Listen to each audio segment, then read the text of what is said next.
شکریہ کے موقع پر اپنے بچوں کے نام سے ہم آپ عقیقہ کرتے ہیں، اور عقیقہ کا جو معنی ہوتا ہے وہ ہے رب کا شکر ادا کرنا، یعنی کہ جو جانور عقیقے میں ہم ذبح کرتے ہیں اس سے ہم اپنے رب کا شکر ادا کرتے ہیں۔ اور کیوں ادا کرتے ہیں یہ بھی سنیں برادران ملت اسلامیہ، کیونکہ جب اللہ رب العالمین کسی کو اولاد جیسی نعمتوں سے نوازتا ہے تو یاد رکھو اس کے جسم میں جتنی ہڈیاں ہیں، جتنے جوڑ ہیں، اللہ رب العالمین ہر ہڈیوں کے جوڑ پر ایک ایک بیماریاں، ایک ایک مرض، ایک ایک مصیبتیں جو ہے وہ کبھی ہوتی ہے اس طریقے سے اس روئے زمین پر بھیجتا ہے۔ لیکن جب وہی مرد مومن اپنے اس اولاد کی نعمت کی خوشی میں اپنے رب کا شکر ادا کرتی ہے تو اس کے نام سے عقیقہ کرتی ہے، اور اپنے رب سے یہ مومن کہتا ہے الہ العالمین اپنے بچے کے اس ہڈیوں کی شکل میں اس جانور کی ہڈی کو تیری بارگاہ میں پیش کرتا ہو، اس کے خون کی شکل میں اس کا خون پیش کرتا ہو، اس کے کھال کی شکل میں اس کی کھال پیش کرتا ہو، غرض ہے کہ اس کے سر سے پیر تک جتنے بھی آقا تو نے بنائے ہیں اس کی شکل میں میں اس جانور کو تیری بارگاہ میں قربان، اسی کا نام عقیقہ ہے۔ اور عقیقہ کب کروانا چاہیے یہ بھی سنیں، کیونکہ عقیقہ کرنا تو یہ طے، یہ سنت موقدہ نہیں، سنت موقدہ ہے، ہر حال میں آپ کو کرنا۔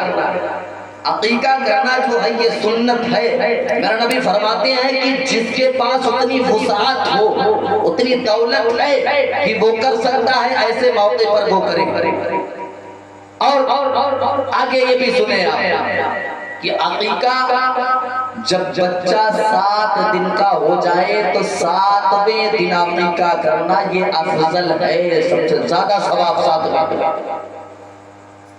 آج ہمارے ملک ہندوستان کے مسلمانوں میں ایک رواج بہت زمانے سے رائج ہو گئی کہ جب ان کی اولادیں 6 دن کی ہو جاتی تو ان کے سر کے بال اتارے جاتے اور یہ کہا جاتا کہ آج ہی کے دن کر دیا جائے۔ نہیں، چھٹی کا مسئلہ یہ عورت کا طریقہ یہ آپ کا ہمارا نہیں ہے،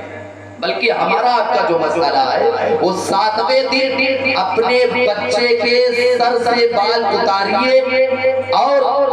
اس بال کے برابر سونا یا چاندی صدقہ کیجئے جو آپ کو میسر ہو، کیونکہ میرے نبی جناب محمد عربی صلی اللہ علیہ وسلم نے جب حسن مجتبی کا عقیقہ کیا تھا، ان کے سر کا بال اتارا گیا تھا تو ان کے سر کے بال کے وزن کے مطابق جو ہے سونا صدقہ کیا گیا تھا۔ اس لیے جب آپ 7ویں دن اپنے بچوں کے سروں سے بال اتارے تو جتنا بال ہو اس کی وزن کے مقدار آپ چاندی صدقہ کرو، اگر آپ کو میسر ہے، اگر نہیں ہے تو آپ چند روپے بھی صدقہ کر سکتے، اس میں کوئی گناہ نہیں ہے بلکہ آپ کے لیے ثواب ہے۔ اور اس کے بعد اس بچے کے نام سے آپ عقیقہ کریں، 7ویں دن کریں، اگر تب بھی نہیں میسر آ رہا ہے تو آپ یہ سمجھ کر کے چلے کہ جس دن آپ کی اولاد پیدا ہوئی اس دن سے 1 دن پہلے، اب کبھی ایسا مسئلہ ہوا کہ 10 سال گزر گئے ہمیں موقع نہیں مل پایا، جارت نے ہمیں اس لائق نہیں کیا، ہمارے پاس اتنی دولتوں کا ذخیرہ نہیں اکٹھا ہوا کہ جس بنا پر ہم عقیقہ کرواتے، تو ہمارا رب جب ہمیں عطا کرے تو یاد رکھو تمہاری اولادیں جس دن پیدا ہوئی تھی اس سے 1 دن پہلے آپ عقیقہ کرو۔ اس کی زندگی میں جتنے بھی وقت گزرے ہیں یاد رکھو اس کی پیدائش کا 7واں دن وہی مارتا، کیونکہ ہفتے میں آپ اتوار سے اتوار گنیں گے تو 8 دن ہوگا، لیکن اتوار سے جب شنیچر تک گنیں گے تو 7 دن ہوگا، تو 7ویں دن عقیقہ کرنا یہ زیادہ ثواب ہے۔ اس لیے آپ اپنی اولادوں کا عقیقہ جب بھی آپ کو میسر ہو،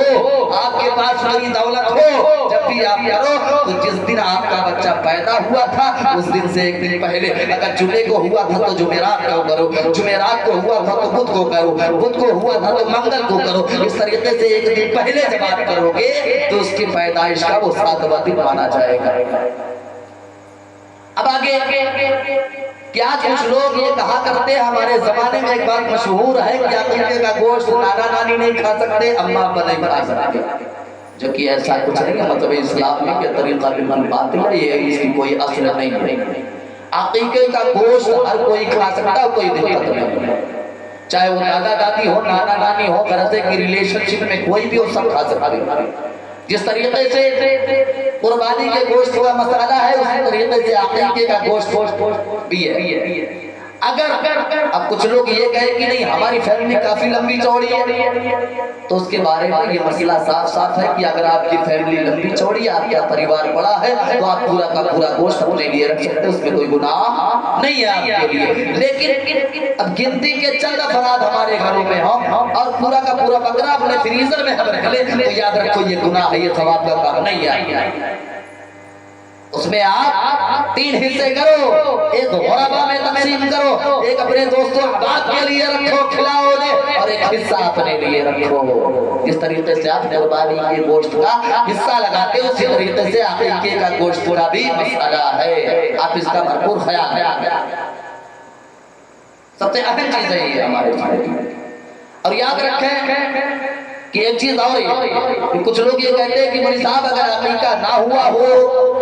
تو ہمارے نام سے قربانی ہوگی کہ نہیں ہوگی۔ آج کچھ لوگ یہ بھی کہتے ہیں کہ ہمارے نام سے قربانی ہو رہی ہے، عقیقہ نہیں ہوا تھا، قربانی نہیں ہوگی۔ ایسا کچھ نہیں ہے، عقیقہ شکریہ کا نام ہے۔ اپنے رب کا جب ہم شکر ادا کرتے ہیں، عقیقہ کرتے ہیں، لیکن قربانی تو ہمارے اوپر جب واجب ہوتی ہے تب ہم کرتے ہیں، تو شکریہ والی چیز واجب پہ نہ ڈالو۔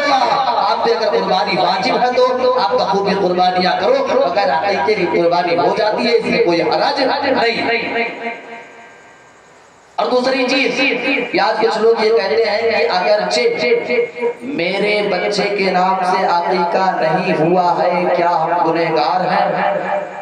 ہمارے پاس اتنی وسعت نہیں ہے، اتنی دولت نہیں ہے، تو یاد رکھو اگر اللہ نے آپ کو اتنی دولت نہیں دی، یہ کوئی گناہ کا کام نہیں، کوئی گناہ نہیں۔ جب آپ کو میسر آئے تو آپ کر لینا، اللہ آپ کو توفیق دے، ورنہ اللہ ماشاءاللہ کوئی بات نہیں ہے۔ لیکن یاد رکھو جب ہر انسان یہ تہیہ کر لے کہ جب اس کی اولاد 7 دن کی ہو جائے تو اپنے بچوں کے نام عقیقہ کر دیا کرے۔ ہماری زندگیوں میں اتنے اخراجات ہیں، ایک اخراج، ایک ضرورت، اور سمجھنے کہ ہمیں یہ بھی کرنا ہے۔ یاد رکھو کیونکہ اس کے بارے میں علماء بیان فرماتے ہیں کہ اگرچہ جو بچہ 7 دن سے زائد کا ہو کر کے انتقال کر گیا، اس زمین سے کوچ کر گیا، مر گیا، اگرچہ اس کے نام سے عقیقہ نہیں ہوا ہے، تو وہ اپنے والدین کی سفارش کرنے کے لیے اتنا طاقتور نہیں بن پائے گا وہاں اپنی بارگاہ میں جتنا عقیقہ شدہ بچہ کر پائے گا اپنے والدین کی سفارش۔ کیوں؟ کیونکہ جب اولاد اگرچہ 7 دن کی ہو گئی، اس کے نام سے عقیقہ ہوا ہے، تو اس کی روح بڑی تندرست، بڑی طاقتور ہوا کرتی ہے۔ ابھی ہم نے پہلے ہی آپ سے بتایا کہ جب آپ جانور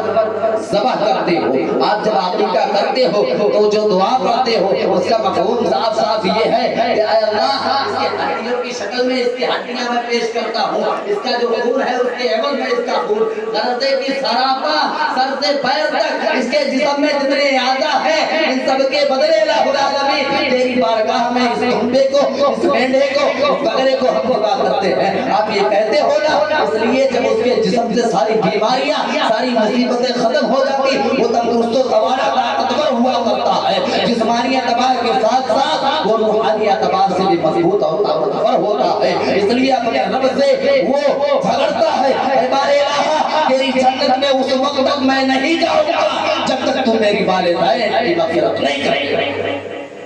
یاد رکھو اپنے بچوں کا عقیقہ ضرور کرو،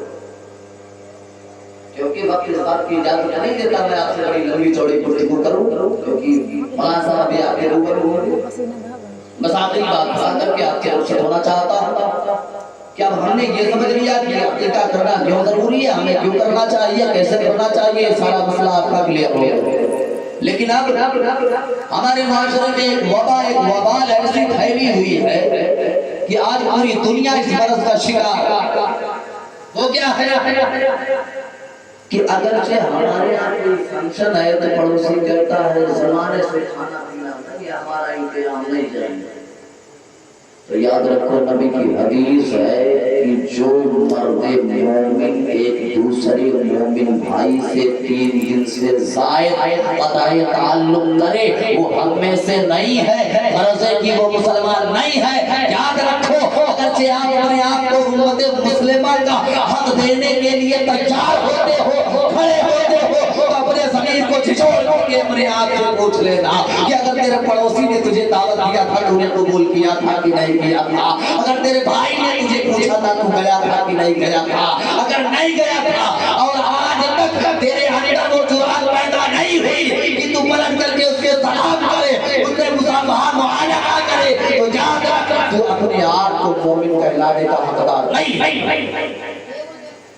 اگر کوئی ہے اس دنیا سے کھڑا ہو کے بتائے، کوئی سند ہے پیش کرے،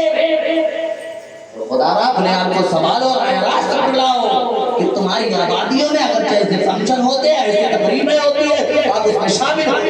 ایک دوسرے کے حق آپ آؤ گے جاؤ گے، اس سے محبتیں بڑھیں گی۔ اور نبی کی بڑی مشہور حدیث ہے کہ ایک مسلمان دوسرے مسلمان کا بھائی ہے، بڑی مشہور حدیث ہے، المسلم اخو المسلم، مسلمان مسلمان کا بھائی ہے۔ اگرچہ آپ ایک دوسرے کے دینی بھائی ہو تو بھائی ہونے کا حق ادا کرو۔ خدا را اپنے آپ کو سنبھالو، اگرچہ کسی سے لفڑا جھگڑا ہوتا ہے، کوئی مسئلہ پیش آتا ہے تو وقتی طور پہ چلو کوئی بات نہیں ہے، 2 دن یار غصہ رکھ لو، تیسرے دن تو ایک ہو جاؤ۔ میں آپ سے پوچھتا ہوں، ہمارے گھروں میں کوئی معاملہ ایسا ہوتا ہے، میاں بیوی کے درمیان کوئی مسئلہ ایسا پیش آ جائے تو کیا لگتا ہے کوئی زندگی میاں بیوی ایسے رہ جاتے؟ نہیں رہتے۔ کیوں نہیں رہتے بھائی؟ آپ کہو گے تو ان کا زوجین کا مسئلہ ہے، ایک دوسرے کے بغیر زندگی نہیں چلے گی۔ اب ہمارا بھائیوانی کا مسئلہ ہے، علاقے کا معاملہ ہے، ہمارا چل جائے گا تو نہیں۔ یاد رکھو آپ ایک دوسرے کے بھائی ہو، اور بھائی کی ذمہ داری ہوتی ہے کہ دوسرے بھائی کے ہاں چاہے مرنی ہو یا شادی بیاہ ہو، غرض ہے کہ کوئی بھی فنکشن ہو، کوئی بھی معاملہ ہو، کوئی بھی کام کاج ہو، ہم اور آپ اس میں شرکت کریں۔ یہ ہمارے آپ کے لیے ذریعہ نجات ہے اور ہمارے آپ کے لیے محبت کا پروانہ ہے، اور زیادہ کچھ